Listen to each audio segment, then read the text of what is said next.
যাই হোক, যেহেতু হাসিনা তার সর্বোচ্চ ক্ষমতা ব্যবহার করে ফেলেছে, ক্ষমতায় টিকে থাকার জন্য পুলিশ, বিজিবি, প্যারামিলিটারি সব ব্যবহার করেছে, এমনকি সশস্ত্র বাহিনী ব্যবহার করে কারফিউ পর্যন্ত জারি করেও ছাত্র জনতার বিরুদ্ধে পরাজিত হয়েছে। এখন স্বৈরাচারী শেখ হাসিনার হাতে আর কোনো শক্তি বাকি নেই। সেই কারণে স্বৈরাচারী শেখ হাসিনা বাংলাদেশের চিরশত্রু ভারতের ষড়যন্ত্রের কে আহ্বান জানিয়েছে বিডিআর এর মতো আরেকটা হত্যাকাণ্ড ঘটাতে।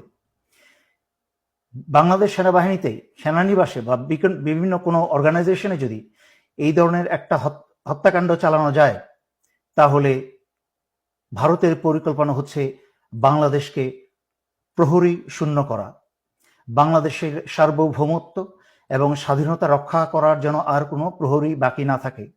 তাই নিজেদের মাঝখানে রক্তক্ষয় শুরু করে দিয়ে সেনাবাহিনীর অফিসার এবং দেশপ্রেমিক সেনাদেরকে হত্যা করে হাসিনা বাংলাদেশের ভিতরে ভারতীয় সেনা প্রবেশ করাবে।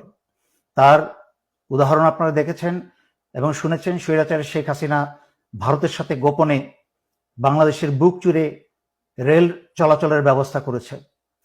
যেই ভারতের রেল বিভাগের ভারতীয় সৈন্যের সংখ্যায় প্রায় 70,000 প্রশিক্ষিত সৈন্য, তারা যে কোনো সময় যে কোনো প্রয়োজনে এই উপমহাদেশে যেখানে ভারতের রেল চলে, রেল যোগাযোগ আছে, সেখানে প্রয়োজনে তারা মুহূর্তেই হাজির হয়ে যেতে পারে।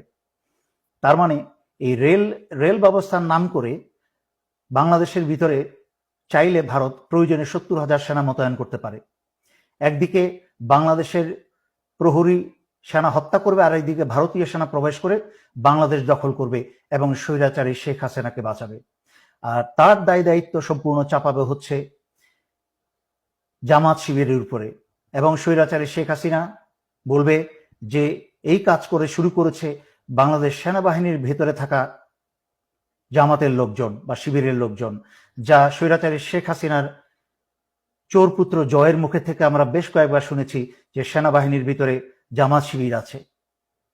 সুতরাং আমি সকল জনগণকে অনুরোধ করছি, আপনারা এই মুহূর্ত থেকে অত্যন্ত সচেতন হয়ে যান।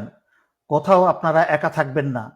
কোথাও আপনাদেরকে বাসা বাড়িতে এলাকায় যদি পুলিশি হানা হয়, তাহলে আপনারা সারা এলাকার মানুষ ঘিরে ধরবেন এবং ছাত্রছাত্রী তোমরা সবাই পকেটের মাঝখানে তোমরা মরিচের গুঁড়া রাখবে। কাছের থেকে এসে ছাত্রলীগ, পুলিশ যারাই তোমাদেরকে ধরে নিয়ে যেতে চাইবে, তাদের চোখে মুখে মরিচের গুঁড়া মেরে দাও।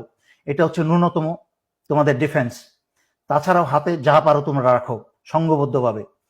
নাও আসছি সর্বোপরি সশস্ত্র বাহিনীর প্রতি।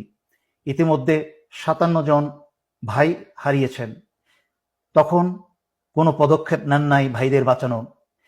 দেশ ভারতের দখলে চলে গেছে এই স্বৈরাচারী হাসিনার কারণে।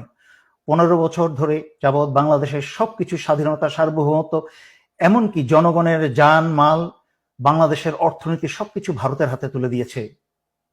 আরো অপেক্ষা করবেন নিজের এবং নিজের স্ত্রী সন্তানের রক্ত দিয়ে? এখনো সময় আছে। আজকে রাত্রে ভোরের অপেক্ষা না থেকেই আপনারা অস্ত্র হাতে জরুরি অবস্থা জারি করে সারা বাংলাদেশের ক্ষমতাবার হাতে তুলে নিন এবং ছাত্র আন্দোলনরত ছাত্র জনতার সাথে কাঁধে কাঁধ মিলিয়ে বাংলাদেশ রক্ষায় দাঁড়িয়ে যান। আমি বাংলা সংগ্রামরত, আন্দোলনরত ছাত্র ছাত্রী জনতা এবং দেশপ্রেমিক সশস্ত্র বাহিনীর পক্ষ থেকেই স্বৈরাচারী শেখ হাসিনার সরকারকে বহিষ্কার ঘোষণা করছি। স্বৈরাচারী শেখ হাসিনা সরকার আজ থেকে বাংলাদেশে সম্পূর্ণ অকার্যকর ঘোষণা করা হলো এবং স্বৈরাচারী শেখ হাসিনার আওয়ামী লীগের যে কোনো সদস্যকে পেলে আপনারা গ্রেফতার করে জেলে সোপর্দ করুন। সশস্ত্র বাহিনী, দেশপ্রেমিক বিজিবি সকলের উদ্দেশ্যে আপনারা বিজিবির প্রতি সারা বাংলাদেশের সীমানা পাহারা দিন এবং সশস্ত্র বাহিনীর নিজ অন্যান্য দায়িত্বের পাশাপাশি দায়িত্ব সকল বিমানবন্দরগুলোকে দৃষ্টিতে আনুন এবং পাহারায় রাখুন, যেন আওয়ামী লীগের কেউ পালিয়ে যেতে না পারে। এবং সর্বোপরি এই কথা বলছি, ক্ষমতাভার গ্রহণ করার পরে বাংলাদেশের ভেতরে যেন ভারতের কোনো রয়ের সদস্য যেন এরা না থাকতে পারে, তা যা ব্যবস্থা করার করুন। বাংলাদেশের মাটির ভিতরে, বাংলাদেশের সীমানার মধ্যে যেন যেখানেই রয়ের সদস্য পাবেন এদেরকে আপনারা খতম করে দিন।